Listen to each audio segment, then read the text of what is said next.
வணக்கம் நண்பர்களே, இந்த வீடியோவில் நம்ம என்ன செய்தி பார்க்க போகிறோம்னா, பிரபல நடிகையுடைய தற்கொலை மிகப்பெரிய ஒரு இந்திய சினிமாவை உலுக்கியிருந்தனே சொல்லலாம். இவங்களுடைய தற்கொலை முடிவு என்ன காரணம்னு இப்போது வரைக்கும் மர்மமாகவே இருந்து வருகிறது. சமீப காலமாகவே பிரபல நடிகைகள் மன அழுத்தத்தின் காரணமாக ஏதாவது ஒரு காரணமாக தற்கொலை செய்து கொள்கிறாங்க. ஆனால் அவங்களுடைய மரணம் உண்மையான காரணம் என்று இப்போது வரைக்கும் யாருக்குமே தெரியாது. அப்படி ஏகப்பட்ட தமிழ் சினிமா மட்டும் இல்லாமல் இந்திய சினிமாவில் நிறைய நடிகைகளை நம்ம சொல்லிக்கிட்டே போகலாம். இப்போது பார்த்தீங்கன்னா பிரபல நடிகையுடைய தற்கொலை வழக்கில் சிபிஐ குற்றப்பத்திரிகை தாக்கல் செய்ய வேண்டும் என அவங்களுடைய குடும்பத்தினர்கள் கோரிக்கை வைத்துட்டு வராங்க. யார் அந்த நடிகை, அவங்களுக்கு என்னாச்சு, என்ன தகவல்னு வாங்க இந்த வீடியோவில் நம்ம விரிவாக பார்க்கலாம்.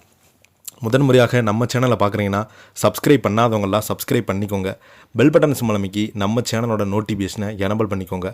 நாங்கள் போடுற வீடியோ எல்லாமே உங்களுக்கு உடனுக்குடனே வந்து சேரும். பிரபல நடிகையினுடைய தற்கொலை வழக்கில் சிபிஐ குற்றப்பத்திரிகை தாக்கல் செய்ய வேண்டுமென அந்த மாநில அரசாங்கத்திற்கு உயர்நீதிமன்றம் கோரிக்கை விடுத்திருக்கிறாங்க. மத்திய பிரதேசத்தின் போபாலைச் சேர்ந்த நடிகை திவிஷாவுக்கு வக்கீல் சமர் சிங்குக்கும் கடந்த ஆண்டு டிசம்பர் 9ஆம் தேதி திருமணம் நடைபெற்றது. திருமணத்துக்கு பிறகு கணவர் வீட்டில் வசித்து வந்த திரிஷா கடந்த மே மாதம் 12ஆம் தேதி தூக்கு போட்டு தற்கொலை செய்து கொண்டாங்க.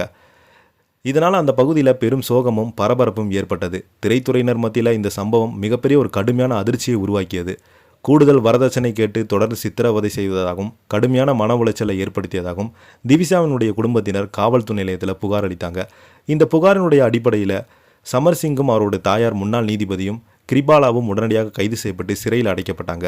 வரதட்சணை கொடுமை தொடர்பான இந்த சம்பவம் அந்த பகுதியில் பெரும் பேசும் பொருளாக மாறியது.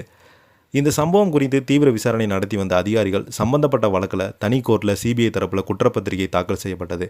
அடுத்தடுத்து வரக்கூடிய நீதிமன்ற விசாரணைகளில் இந்த வழக்கினை உண்மைகளை வெளிவருமா என அனைவருமே எதிர்பார்த்து காத்திருந்தாங்க. வரதட்சணை கொடுமையால் இளம் நடிகை உயிரிழந்த விவகாரம் மாநிலம் முழுவதும் பெரும் சோகத்தை ஏற்படுத்தியுள்ளது. இப்போ பார்த்தீங்கன்னா இந்த செய்தி தான் மாநிலம் முழுவதும் மிகப்பெரிய ஒரு அதிர்ச்சியை ஏற்படுத்தியிருக்கிறது. இந்த செய்தியை பற்றி நீங்கள் என்ன நினைக்கிறீங்கன்னு கீழே உள்ள கமெண்ட் பாக்ஸில் மறக்காமல் பதிவிடுங்க. இந்த வீடியோ பிடிச்சிருந்தால் லைக் பண்ணுங்கள், ஷேர் பண்ணுங்கள். நன்றி, வணக்கம்.